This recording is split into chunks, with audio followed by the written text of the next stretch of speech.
seorang pemimpin yang hari ini disegani dunia, yang berani duduk meletakkan tapak kakinya di wajah Shimon Peres laknatullah alaih. Dia berani menunjuk wajah Shimon Peres. Inilah orang yang berani membunuh anak-anak Palestina. Ya qatilul abriya, wahai engkau yang berani membunuh anak-anak Palestina. Laki-laki itu bernama Erdogan, seorang alumni dari madrasah imam dan khatib. Jangan bangga dengan masjid yang besar, jangan bangga dengan masjid yang megah. Kurang megah apalagi masjid Hagia Sophia yang mereka robah menjadi museum. Kurang hebat apalagi.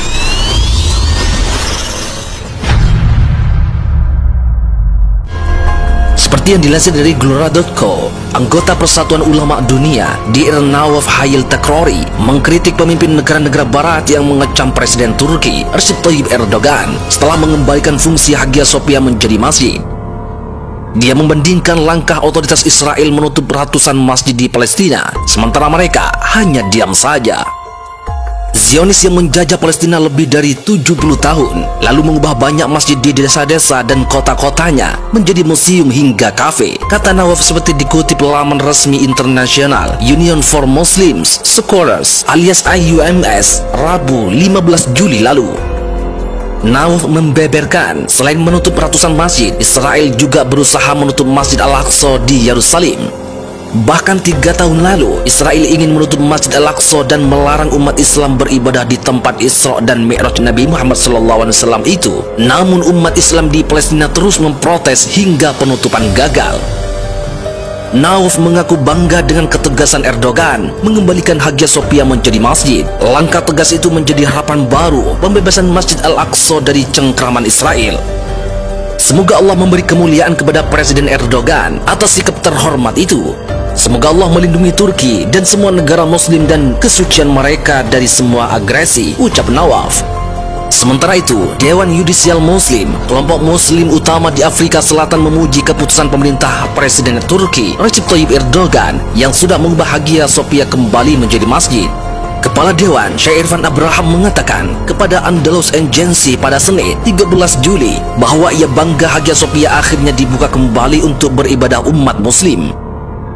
Setelah beberapa dekade difungsikan sebagai museum, berubahnya Hagia Sophia menjadi titik balik bersejarah. Ia pun memberikan dukungan dan ucapan selamat kepada Turki, khususnya Erdogan, atas keputusan tersebut. Muslim di Afrika Selatan sendiri merupakan minoritas, yaitu sekitar 2% dari 57 juta populasi. Dewan Yudisial Muslim merupakan kelompok muslim yang paling penting yang sudah didirikan sejak 1945. Pada Jumat 10 Juli, pengadilan Turki membatalkan dekret Kabinet 1934 yang telah mengubah Hagia Sophia menjadi museum. Setelah itu, pengubahan Hagia Sophia menjadi masjid ditandatangani oleh Erdogan, di mana mulai 24 Juli, bangunan bersejarah tersebut akan mulai digunakan untuk sholat. Hubungan kita dengan Turki, tapi mereka yang membaca sejarah dengan baik. Sultan Hamengkubuwono, Sultan Yogyakarta menunjukkan prasasti bahwa Turki pernah menitipkan kekuasaan kepada Sultan Hamengkubuwono. Buktinya masih dipegang sampai sekarang. Apa maknanya? Bahkan di antara wali songo itu pun, di antara mereka adalah utusan dari Kesultanan Turki. Bukankah Turki itu bermazhab Hanafi? Bukankah orang-orang Turki itu bermazhab Hanafi? Tapi kenapa Sultan yang bermazhab Hanafi mengirim ulama-ulama wali songo bermazhab Syafi'i? Dia mengerti dakwah. Kami memang bermazhab Hanafi, tapi kami tahu nun saudara kami yang jauh di sana mereka bermazhab Syafi'i. Maka mereka kirim para ulama dan dai yang bermazhab Syafi'i demi keutuhan, demi keselamatan. Mereka lah dulu yang menerangi bumi Nusantara ini, yang sebelumnya nenek moyang kita menyembah batu, menyembah lembu, menyembah setan.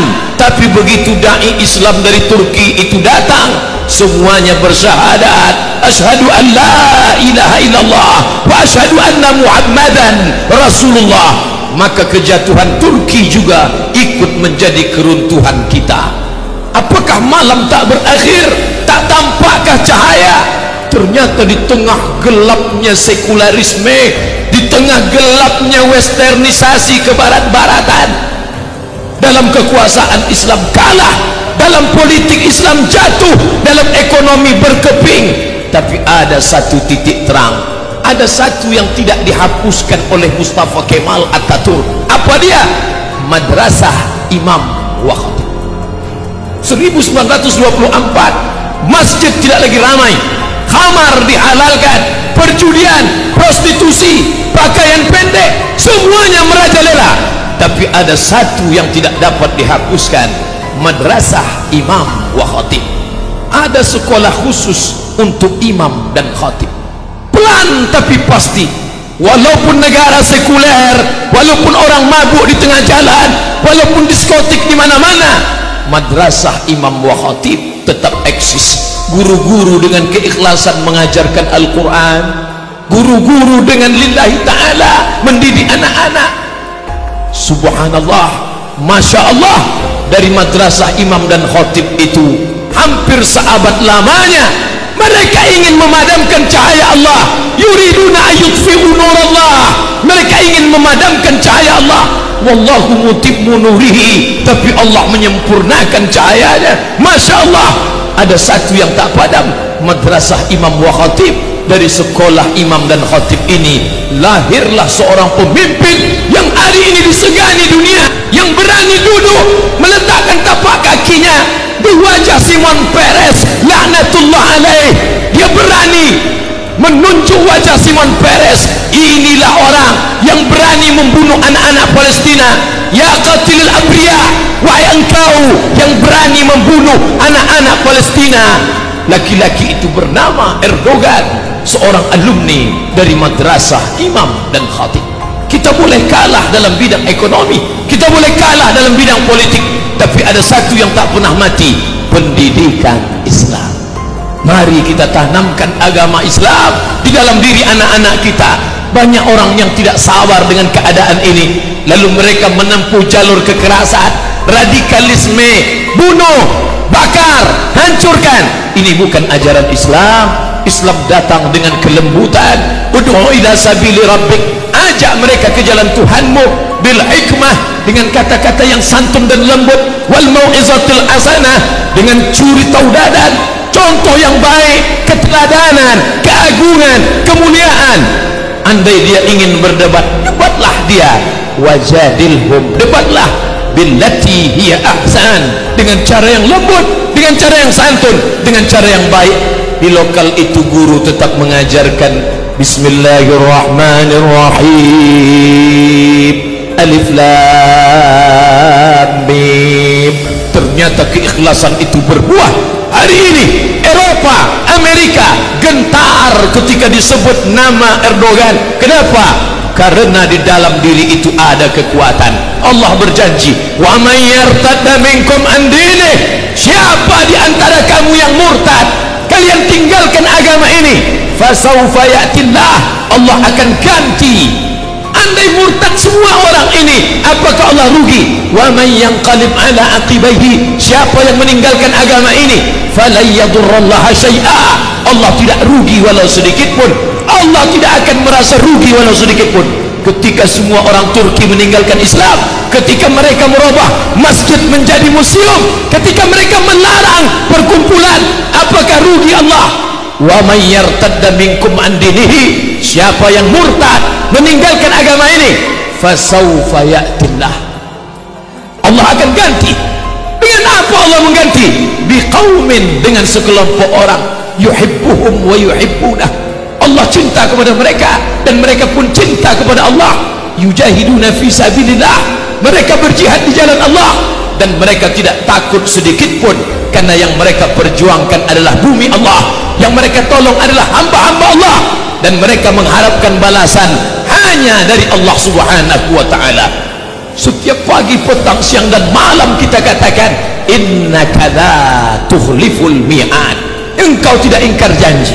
Itu terlalu jauh Bapak Khatib, itu terlalu jauh Pak Ustaz, itu tidak terjadi di tempat kita. Bisa saja terjadi. Jangan bangga dengan masjid yang besar, jangan bangga dengan masjid yang megah. Kurang megah apalagi masjid Hagia Sophia yang mereka robah menjadi museum. Kurang hebat apa lagi Masjid Al-Hamra, Masjid Cordoba di Spanyol. Tapi hari ini orang tidak lagi boleh sholat di sana. Di tempat mihrabnya terpancang palang salib terbesar di Spanyol. Itu terjadi di mana saja. Kalau tidak kita wariskan agama Islam ini untuk anak cucu kita di masa akan datang, apa yang terjadi di Turki bisa juga terjadi. Embrio-embrionya, bibit-bibitnya sudah nampak hari ini. Negeri Islam lebih 80% Muslim, raksasa. Tapi raksasa itu pengejut. Orang tidak lagi takut pada raksasa itu. Dengan menantang, mereka berani mencalonkan diri sebagai kepala daerah di negeri markas Islam, di negeri pusat Islam, di negeri simbol Islam. Apa artinya? Tidak lagi ada ketakutan kepada umat Islam. Umat Islam bisa dibeli dengan materi. Asabakumul wahnu, kalian terkena penyakit wahan. Kalian kena penyakit wahan. Sahabat bertanya, wa mal wahnu ya Rasulullah? Apa wahan itu wahai Rasulullah? Rasul menjawab, hubbud dunya. Hubbud dunya. Kalian terlalu cinta pada dunia. Wa karahiyatul maut. Kalian takut mati. Kalian takut meninggalkan dunia. Maka itulah yang membuat umat ini tidak dihargai. Musuh-musuh bisa membeli iman kita, membeli baju kita, membeli akidah kita. Islam KTP-nya, Islam bapak ibunya, tapi imannya sudah dibeli orang lain. Suaranya dibeli dengan harga 500.000, dengan 50.000 serangan fajar. Mereka tersenyum. Orang yang tidak mandi wajib dan tidak bersunat itu berani menjadi pemimpin kita. Maka Islam tidak mengajarkan itu.